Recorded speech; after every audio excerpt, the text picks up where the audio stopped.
কিমাতুজ জামান ইনদাল উলামা, একটা প্রসিদ্ধ আরবি কিতাব আছে, ওলামায়ে কেরামের নিকট সময়ের মূল্য। ওই বইতে আছে এক বুজুর্গকে এক ব্যক্তি আয়েশা বলছে, হযরত আপনার সাথে আমি একটু কথা বলতে চাচ্ছি। হযরত বললেন, কোনো দ্বীনি মাসআলা? বললেন, না, এমনিই একটু কথা বলবো। উনি বলছেন, তাহলে তুমি সূর্যকে যেটুকু সময় তুমি কথা বলবো ওইটুকুর জন্য থামায় রাখো। কসম, আমরা কিতাবে পড়ছি। উনি বলছে, তুমি সূর্যকে থামায় রাখো, যেটুকু সময় তুমি আমার সাথে কথা বলবা ওইটুকু সময়ের জন্য যদি তুমি সূর্যের গতি থামায় রাখতে পারো তাহলে কথা বলতে পারো, নাই তো আমার এইটুকু সময় তুমি নষ্ট করার কোনো অধিকার রাখো না। এই 20 মিনিট তো আমার সময়, তুমি আমার সেই 20 মিনিট নষ্ট করবা কেন? এই আধা ঘন্টা তো আমার টাইম, তুমি আমার হায়াতের আধা ঘন্টা নষ্ট করবা কেন? হ্যাঁ, প্রয়োজনীয় মাসআলা হলে বলতা। এই জন্য দোস্ত ভাইয়া, জিন্দিগি এত গাফিল হইতে নাই। সারাক্ষণই খামখেয়ালি, হাসি মজাক ঠাট্টা, এত মাতাল, এত পাগল, এত প্রতিবন্ধী। তুমি প্রতিবন্ধীর দিকে তাকায় দেখো, পাগলের দিকে মাতালের দিকে তাকায় দেখো, সে তো সারাক্ষণ অ্যাবনরমাল। কিন্তু ইমানদার মুমিন সুস্থ মানুষ, তার জিন্দিগির হিসাব থাকে, পরিকল্পনা থাকে। আমি হাসবো কেন, কাঁদবো কেন, আমি হাঁটবো কেন, বসবো কেন, আমি ঘুমাবো কতক্ষণ, আমি জাগবো কতক্ষণ। আমার যদি জিন্দিগির কোনো হিসাব কিতাব না থাকে, এ তো অসুস্থ, এ তো পাগল মাতাল ভাইয়া। জিন্দিগি যার কোনো লক্ষ্য উদ্দেশ্য নাই, টার্গেট নাই, গন্তব্য নাই। কোত্থেকে আসলাম, কেন আসলাম, কে আমারে বানাইলেন, কেন বানাইলেন? আহা, এটা কি কোনো জিন্দিগি ভাইয়া? বলো ছেলেরা, রাতের বাজে 3টা তুমি ঘুমাও না, দিনের বাজে 10টা তুমি ওঠো না, এটা কি জিন্দিগি? রাত 3টা বাজে গেছে তুমি ঘুমাচ্ছ না কেন? সকাল 10টা বাজে গেছে তুমি উঠছো না কেন? তোমার ঘুমেরও কোনো সিস্টেম নাই, উঠারও কোনো সিস্টেম নাই। সারা রাত উলঙ্গ ছবি দেখে, নারী দেখে, জিনা ব্যভিচারের দৃশ্য দেখে নাফরমান ঘুমায় আছে। সকাল 10টা বাজে গেছে, উঠারও কোনো নাম নাই। আহা, আল্লাহর নবী সাল্লাল্লাহু আলাইহি ওয়াসাল্লাম বলছেন, খোদার কসম, নবীজি বলছেন যে ফজরের নামাজ পড়ে না সে খবিস। খবিস, এটা খবিস, খবিসান নফস। ওই ব্যক্তি খবিস, কাসলান, অলস। নবীজি বলছেন, যাকা রাজুলুন বালা শাইতানু ফি উযুনাইহি, যে ফজরের নামাজ পড়ে না শয়তান তার 2 কানে পেশাব করে দেয়। শয়তান পেশাব করে দেয়। নবী সাল্লাল্লাহু আলাইহি ওয়াসাল্লাম বলেন, ফজরের নামাজ না পড়ে যেই নাফরমান ঘুম থেকে জাগে, ঘরের বাইরে বের হয়, সে শয়তানের, ইবলিসের পতাকা নিয়ে বের হয়। রায়াতুশ শাইতান, শয়তানের পতাকা নিয়ে বের হয়। এই জন্য দোস্ত, আমরা এটা বোঝা উচিত। আমার কথা, প্রথম কথা এটা প্রত্যেকেই বোঝা উচিত, আমি মুসলমান, আমার একজন আল্লাহ আছেন, আমার শ্রেষ্ঠ রাসূল আছেন, আমার একটা কিতাব কোরআন আছে, আমার একটা ধর্ম ইসলাম আছে। 4টি সর্বশ্রেষ্ঠ নিয়ামত আমার আছে।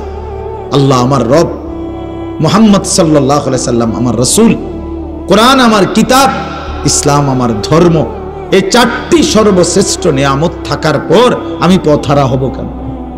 তুমি চরিত্রহীন হবা কেন? তুমি দুশ্চরিত্র হবা কেন ভাইয়া? কিসের অভাবে নষ্ট হয়ে গেল? কিসের অভাবে? খোদার 365 দিনের 1 বছরে তোমরা যেই ছেলে কোনোদিন ফজরের নামাজ পড়লা না, প্রিয় ভাই, ইনসাফের সাথে বলো, এটা মুসলমান? মুসলমানের বাচ্চা তো নিকৃষ্ট হয়। তুমি কোনো মায়ের ঘরেও জন্ম নিছো, মুসলমানের ঘরে? 365 দিনে খোদার 1 বছর কোনোদিন মনে পড়লো না ফজরের নামাজের কথা? মুসলমান এত বড় গাদ্দার হয়? মুসলমানের বাচ্চা এত বড় নাফরমান হয়? আহা, আফসোসের বিষয়। ওই মা যে 2 বছর দুধ পান করাইলেন, এই জন্যই। মা যে 9টা মাস পেটে ধারণ করলেন, এই জন্যই। এক মা তার সন্তানকে বুকে ধরায়া দুধ পান করাইছে 2 বছর, এই আশায় যে 16 বছর বয়সে আমার ছেলেটা দিন রাত উলঙ্গ ছবি দেখবে, নারী আর ছবি আর মাতালের মতো জিন্দেগি কাটাবে। এই ছিল মার স্বপ্ন, এই ছিল মায়ের গর্ভে ধারণ, এর উদ্দেশ্য। ইনসাফ করো ভাইয়া, ইনসাফ করো দয়া করে। দোস্ত, তোমার ভালো তোমাকেই বুঝতে হবে, তোমার কল্যাণ বুঝার তোমাকেই বুঝতে হবে। এই পৃথিবী স্বার্থপর, স্বার্থপর এই দুনিয়া। কেউ কাউরে মনে রাখে না, কেউ কাউরে মনে রাখে না, কেউ কাউরে মনে রাখে না। এই দুনিয়া, আমার যেদিন মৃত্যু হবে সেদিনও পৃথিবীতে আলো উঠবে, সূর্য উঠবে। এই রং তামাশার, এই দুনিয়ার ব্যস্ততার, এই ফুর্তি চলতেই থাকবে, কিন্তু আমি কবরে চলে যাইতে হবে। এই জন্য আমাদের প্রত্যেকেই এটা ইনসাফের সাথে ভাবা উচিত। অনিবার্য এক বাস্তবতা, প্রিয় ভাই, চিরন্তন এক সত্য যে আমাকে মরতে হবে। পৃথিবীর কোনো যুক্তি, কোনো বিশ্লেষণ, কোনো শক্তি, কোনো ক্ষমতা, কোনো বাহাদুরি দিয়েই যেহেতু মৃত্যুকে আমি আড়াল করতে পারবো না, কবরকে আমি ঠেকাইতে পারবো না, অতএব যেই পরিস্থিতির মুখোমুখি আমাকে হতেই হবে, বুদ্ধিমান বিবেকবান উচিত সেজন্য নিজে প্রস্তুতি নেই। যেহেতু কবরে যেতেই হবে আমাকে, কোনো যুক্তি নাই বলে আমি বুঝি নাই, না না বুঝলেও মরে যাবে, খেয়াল না করলেও মরে যাবে, হাসলেও মরণ, কাঁদলেও মরণ। সুখের অট্টালিকাতেও মৃত্যু হয়, জীর্ণ কুঠির কুড়ে ঘরেও মৃত্যু হয়। জীবনে যে কোনোদিন সুখ দেখে নাই সেও মরে যাবে, জীবনে যে কোনোদিন দুঃখ দেখে নাই সেও মরে যাবে। তাহলে ভাইয়া বাপ, যে মৃত্যু আমাকে বরণ করতেই হবে, যেই কবরে আমাকে যেতেই হবে, কোনো ফাঁক ফুক নাই, কোনো সাইড নাই, তাহলে তার জন্য প্রস্তুতি নেওয়া, তার জন্য বাবা যে সেখানে আমার কি হবে, সেখানে আমাকে কি করতে হবে, খোদার কসম এতটুকু বিবেক বুদ্ধি খাটানো, এটা একটা সুস্থ মানুষের দাবি, সুস্থতার দাবি, এটা ইনসাফের দাবি, বিবেকের দাবি। এতটুকু বিবেক যদি কাজ না করে, ধরে নিতে হবে তার আকলই নাই, দিমাগই নাই, দিমাগই নাই। এজন্য কুরআনুল কারীমে আল্লাহ তাআলা বলেছে, নাফরমানের দিল আছে কিন্তু কিছুই বোঝে না, নাফরমানের কান আছে শোনে না, চোখ আছে দেখে না। এজন্য আল্লাহ তাআলা বলেছেন, উলাইকা কাল আনআম, নাফরমান এক ধরনের জানোয়ার। প্রত্যেক পাপী হলো এক ধরনের জানোয়ার, নাফরমান জানোয়ার বেটা। আনআম চতুষ্পদ জন্তু, কারণ যার বিবেক কোনো কাজ করে না, বানানেওয়ালাকে চেনে না, সে চিনল কি? সৃষ্টিকর্তাকেই যে বোঝে না, খোদার কসম সে কিছুই বোঝে না, কিছুই বোঝে না। যার আল্লাহ নাই তার কিছুই নাই।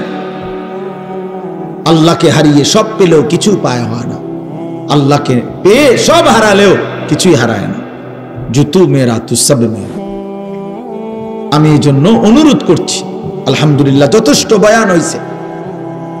আমরা রাত গভীরে ইনসাফের সাথে এই যে কয়জন আমরা বসছি, প্রত্যেকের কাছে আমার কথা এটা, আমরা ভাবা উচিত। ইস্তাফতি কালবাক, নবী সাল্লাল্লাহু আলাইহি ওয়াসাল্লাম বলছেন, তোমার দিলকে প্রশ্ন করো, তোমার বিবেককে জিজ্ঞেস করো। এমনটাই হওয়া উচিত মুসলমান। তোমার বিবেক কি বলে? একটা ছেলে বেনামাজি, তুমি আইসা দাঁড়াইয়া বলো, ভাইয়া একটা মিনিট তুমি মাইক ধরে বলো, মুসলমান এমনই হওয়া উচিত। তুমি দোস্ত তোমার ধর্মের ব্যাপারে একটা লাইন বলো, তুমি বলো তোমার ধর্মের ব্যাপারে তুমি এক লাইন বলো। তোমার রাসূলকে এভাবে প্রত্যাখ্যান করা উচিত। কোনদিন তোমার চুল নবী সাহাবী আউলিয়াদের মতো হবে না, কোনদিন তোমার জামা পোশাক নবী সাহাবী আউলিয়াদের মতো হবে না, কোনদিন তোমার চলাফেরা সাজগোজ নবী সাহাবী আউলিয়াদের মতো হবে না কোনদিন। তাহলে কি যোগ্যতায়, কি কারণে আমরা মুসলমান? যাদের কপালে সেজদা নাই, তুমি কিভাবে মুসলমান? যার লেবাসে পোশাকে ইসলামের কোনো চিহ্ন নাই, তুমি কোন যুক্তিতে মুসলমান ভাইয়া? কোন যুক্তিতে মুসলমান? 16 বছর বয়সেই এত নারী দেখা ফেললা, 18 বছর বয়সে এত উলঙ্গ ছবি দেখে ফেললা, বাকি জিন্দেগি কি করবা? বাকি জীবনটা কি করবা? সব তো দেখেই লাইলা, সব তো দেখেই ফেললা, পৃথিবী তো বোগে করে ফেললা, এবার লাথি দিয়া ফেরেশতা জাহান্নামে ফেলানো ছাড়া আর বাকি কি? সব তো দেখেই লাইলা।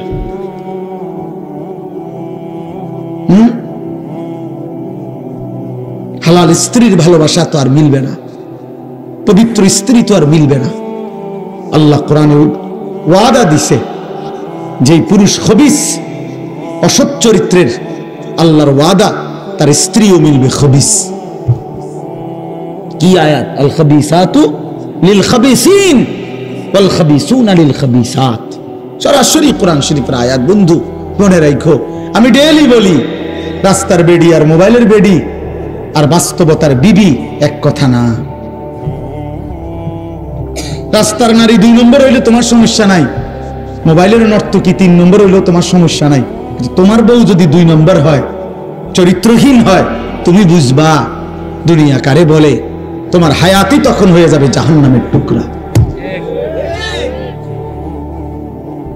এজন্য প্রিয় সন্তান মনে রাখো, এত অল্প বয়সে এত নষ্ট হইও না, এত কম বয়সে এত চরিত্রহীন হইও না,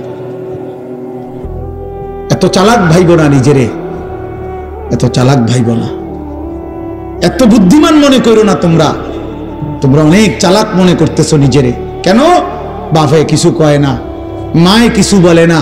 আহা, আমি আজকেও বলছি সাদ ভাই, আমার জীবনের সবচেয়ে আশ্চর্য লাগে, আহারে একটা ছেলের 18 বছর বয়স, এক ওয়াক্ত নামাজ পড়ে না, সারাদিন মোবাইল, চুলের বাহার, সারাদিন বন্ধুদের আড্ডায় শেষ। একটা মা, আপন মা, বাপ, আত্মীয় স্বজন, পাড়া পড়শি, কেউ তারে কদ্দুর ডাকে না।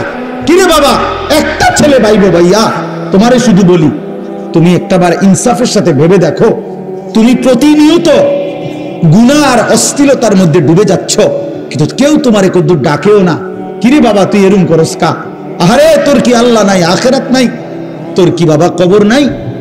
কেউ তারে কদ্দুর মনে করায় না। এমন অভিশপ্ত হলো কেন? ইনসাফ কি বলে? মানে ওরে কেউ ডাকে না কা? আপন মাও আপন সন্তানকে ডাকে না, বাবাও ডাকতেছে না, কেউ তারে ফিরাচ্ছে না। তোমারে সবাই ছেড়ে দিছে কেন বাবা? এর মূল কারণ মনে রাখেন ছেলেরা, বাপ মনে রাখো, যার উপরে আল্লাহর লানত পড়ে, খুদার লানত, তারে গোটা সৃষ্টি ঘৃণা করে। তোমারে আর কেউ পছন্দ করে না, এই জন্য কেউ তোমারে আর ডাকে না।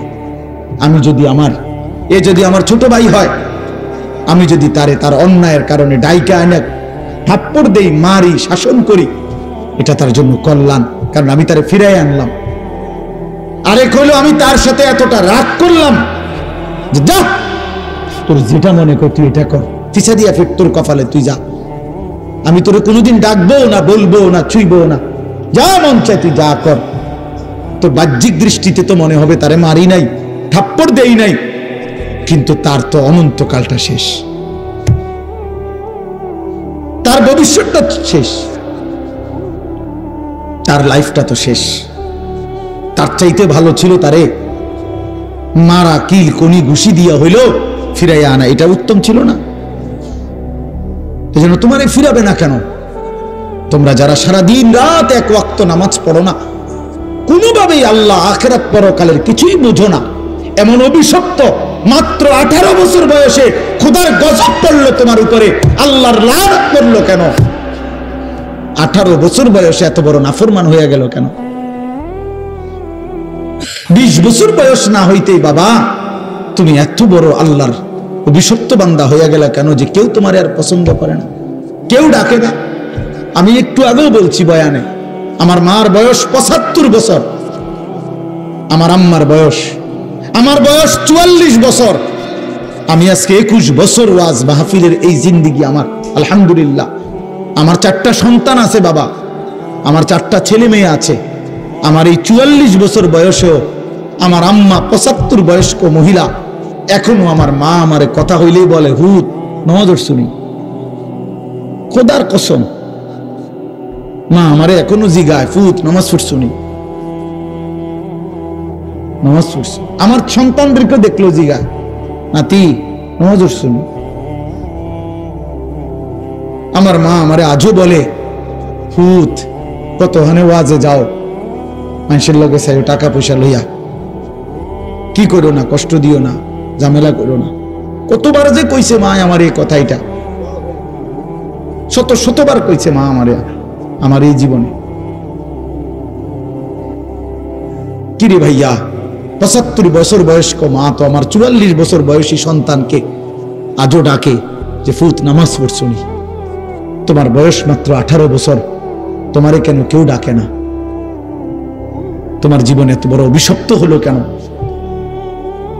নুয়াল্লিহি মা তাওয়াল্লা ওয়া নুসলিহি জাহান্নাম ওয়া সাআত মাসীরা।